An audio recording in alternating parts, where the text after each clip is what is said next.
Bonjour, bienvenue à la 5e formation organisée dans le cadre de la stratégie pan-canadienne des femmes immigrantes en milieu minoritaire. Ces formations seront offertes pour approfondir les enjeux, les solutions et les outils favorisant l'intégration équitable des femmes immigrantes francophones en milieu minoritaire. Et dans cette 5e formation, nous traiterons de l'enjeu de sensibiliser les immigrantes francophones à leurs droits et à leurs outils pour qu'elles puissent mieux les exercer en milieu minoritaire. Alors, bonjour tout le monde, je me présente. Mon nom est Lisette Rodriguez de la coopérative féminine et féministe Convergence. Et c'est un immense privilège pour moi d'être votre guide à travers les différentes formations asynchrones de la FFC. Alors, c'est parti pour cette formation. Voyons voir quels sont les objectifs pour la formation d'aujourd'hui. Donc, à la suite de cette capsule, nous espérons que vous serez en mesure de comprendre les conséquences vécues par les femmes francophones immigrantes en milieu minoritaire lorsque l'information et les services juridiques ne sont pas disponibles en français. Donc, ça va être la question linguistique pour aujourd'hui. Et évidemment, quelles applications qu'on peut voir de ça, mais évidemment, c'est la révision des actions qu'on pose, ainsi que les services offerts en lien avec les aspects juridiques et légaux pour ces femmes-là. Et il y a aussi une réflexion à faire quant au partenariat à faire pour changer la donne dans la communauté et améliorer les services en français pour les femmes francophones en milieu minoritaire. Alors, allons-y. L'accès limité aux sources d'information et aux services juridiques en français dans les milieux minoritaires au Canada entraîne une méconnaissance des droits des personnes immigrantes. Donc, allons voir ensemble de plus près quels sont les enjeux que cela peut provoquer dans la vie ou l'intégration des femmes immigrantes francophones en milieu minoritaire. Donc, pour rendre compte de l'évolution récente du droit en matière linguistique, le ministère de la Justice a commandité une étude qui s'intitule État des lieux sur la situation de l'accès à la justice dans les 2 langues officielles. Et les résultats de cette étude ont été rendus disponibles en 2022. Donc, c'est sûr que c'est une source d'information qu'on suggère de consulter. Dans les conclusions générales de cette étude, on voit plusieurs choses. Premièrement, on conclut qu'il semble que le poids démographique de la communauté minoritaire est faible dans une juridiction, plus il est difficile pour les membres de ces communautés d'exercer leurs droits linguistiques devant les instances judiciaires. Donc, ça, c'était une des premières conclusions qui a été convenue. Et donc, l'État a le devoir de prendre des mesures positives pour mettre en œuvre les garanties linguistiques qu'il a reconnues et tenir compte de leur rôle distinct qui consiste à protéger les minorités des langues officielles du pays et aussi à assurer l'égalité des statuts du français et de l'anglais. Donc, on parle des 2 langues officielles. Donc, ainsi, à la lumière de leur étude, les auteurs ont documenté dans les difficultés et les obstacles qui, dans la pratique, font que cet idéal d'égalité a peine à prendre la racine. Et évidemment, nous n'irons pas si loin ou plus loin dans l'analyse du système juridique canadien, puisque dans cette capsule, on n'a pas cet objectif de cerner les enjeux limitant l'accès à de l'information ou des services juridiques en français. Mais cette introduction vous permet au moins de mieux saisir en fait la réalité des communautés francophones minoritaires et plus spécifiquement les enjeux auxquels sont confrontées les femmes immigrantes dans ces milieux.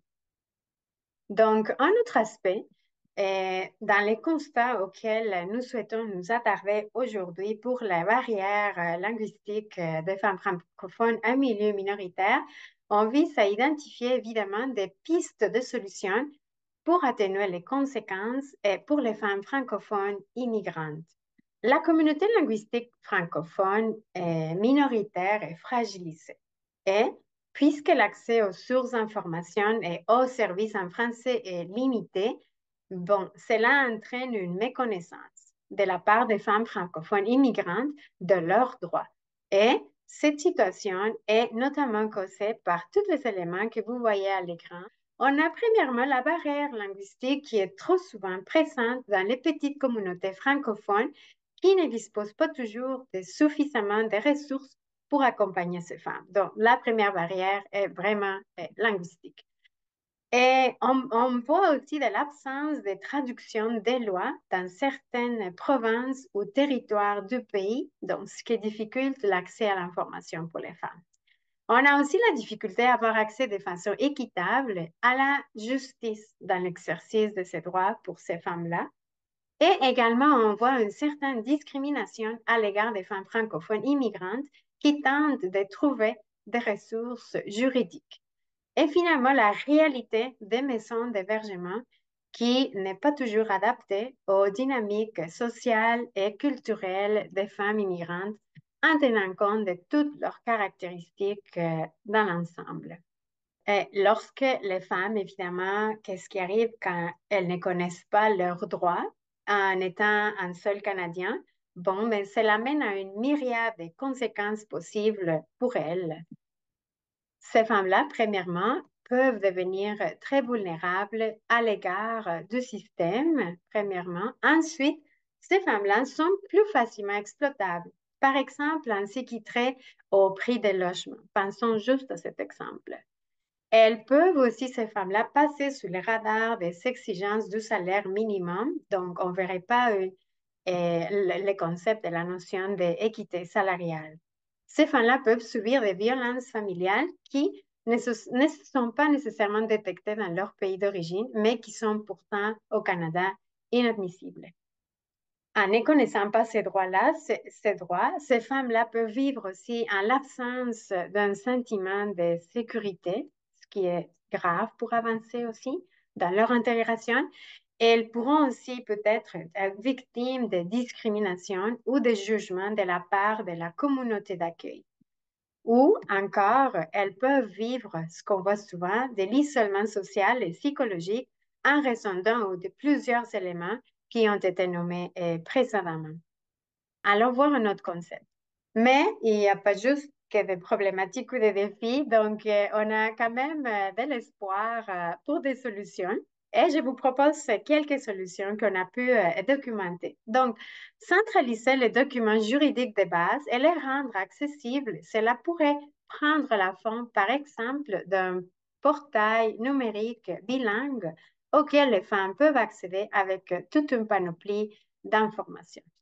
Il serait peut-être question également d'offrir des formations aux femmes sur les droits et les libertés au Canada, en mettant en place, par exemple, des programmes d'éducation juridique. Et ce type de programme pourrait proposer une offre de services pour sensibiliser d'un côté les parties prenantes à la réalité des femmes, mais surtout d'outiller les organismes qui interviennent directement auprès des personnes nouvellement arrivées au Canada afin qu'ils puissent fournir des renseignements sur leurs droits et libertés. Donc, ça serait deux actions vraiment pour la formation et la sensibilisation dans le but d'appuyer, de dissimuler les barrières linguistiques pour les femmes. Il serait également possible d'encourager l'adoption des pratiques qu'on dit équitables auprès des employeurs et des services publics, notamment en les sensibilisant encore une fois à la diversité culturelle et sociale des femmes francophones. Il pourrait également s'agir de former, par exemple, les intervenants, les intervenantes à l'approche inclusive et à la communication interculturelle pour s'adapter aux différentes réalités et évidemment à la ACS+, que nous avons étudié dans les précédentes capsules. Et si on a besoin d'autres idées, pourquoi ne pas créer des structures souples d'hébergement qui peuvent et qui permettront d'accueillir en français les femmes immigrantes et leurs enfants. Donc, voici pour quelques petites idées et des solutions. Donc, voyons maintenant comment il est possible d'outiller davantage les femmes pour qu'elles puissent mieux exercer leurs droits en milieu minoritaire. Ici, je vous propose quelques bonnes pratiques que nous croyons qui devraient vraiment trouver davantage un écho dans la communauté. Tout d'abord, éduquer les femmes sur leurs droits en français Et de cette initiative découle tout le reste. Et plusieurs étapes peuvent mener à l'éducation. Par exemple, la première étape serait de s'assurer l'accès à l'information juridique en français d'un océan à l'autre. Et il sera tout à fait facilitant pour les personnes qui sont à la recherche d'informations d'avoir accès à un outil permettant de centraliser les ressources pertinentes. Également, comme un deuxième point, les programmes de formation en toute modalité sur mesure pour les femmes immigrantes pourraient être proposés et même disponibles avant le départ pour le Canada. De cette façon-là, les femmes, quand ils arrivent, ils ont déjà une connaissance dans leur bagage. Et comme un autre élément, troisième élément, pour que de tels scénarios se concrétisent, évidemment, il est nécessaire de sensibiliser les parties prenantes sur la réalité des femmes francophones et il est essentiel également d'outiller les organismes qui interviennent, comme on l'a dit dans la diapositive tantôt, qui interviennent directement auprès des personnes nouvellement arrivées au Canada pour qu'ils puissent les renseigner sur leurs droits et ainsi établir comme un premier point de contact qui sera en plus de confiance. Il est également envisageable, dans un autre ordre d'idées, de soutenir la création d'espaces de parole pour les femmes. Et dans un contexte d'immigration, il arrive parfois que la violence conjugale soit présente. Les femmes immigrantes qui arrivent au pays sont souvent sans réseau et ne sont pas non plus au fait des lois canadiennes. Ainsi, l'idée de créer un environnement sécurisé où les nouvelles arrivantes peuvent signaler un problème ou des abus sans crainte de représailles pour leur statut devrait exister en toute ouverture. Ensuite, à ce moment-ci de la formation, avec tous les matériels que nous avons révisés ensemble, j'aimerais vous poser ou vous laisser deux questions auxquelles je vous invite à réfléchir selon votre situation. La première question est, quelle action votre organisation est-elle prête à poser pour changer vraiment la donne dans la communauté? Puis, la deuxième question, c'est qu'en tant qu'individu, que pouvez-vous faire dans votre sphère individuelle pour améliorer les choses? Donc, voilà deux questions auxquelles je vous invite à réfléchir pour terminer cette capsule de formation. Mais avant de se quitter, j'aimerais encore rappeler que si vous souhaitez avoir accès à plus d'informations et de ressources en lien avec les stratégies pan-canadiennes, je vous invite à visiter le site web qui a été créé à cet effet, immigration.affc.ca. Et je vous invite également, si vous ne les connaissez pas encore, à lire les documents de référence qui a été produit par l'AFLC qui s'intitule Une boussole pour les mouvements féministes francophones, qui est un document incontournable définitivement pour vos organisations. Donc, sur ça, je vous remercie d'avoir pris le temps de regarder cette 5e capsule et j'espère que vous repartez mieux outillés pour comprendre les conséquences vécues par les femmes francophones immigrantes en milieu minoritaire lorsque l'information et les services juridiques ne sont pas disponibles en français et que toutes ces informations partagées avec vous aujourd'hui vont vous inspirer pour ajuster des pratiques dans vos organisations. Donc déjà, vous pouvez réfléchir aux questions que je vous ai posées et commencer la réflexion à ces niveaux. Donc, on se donne rendez-vous pour une prochaine capsule et je vous souhaite une excellente journée.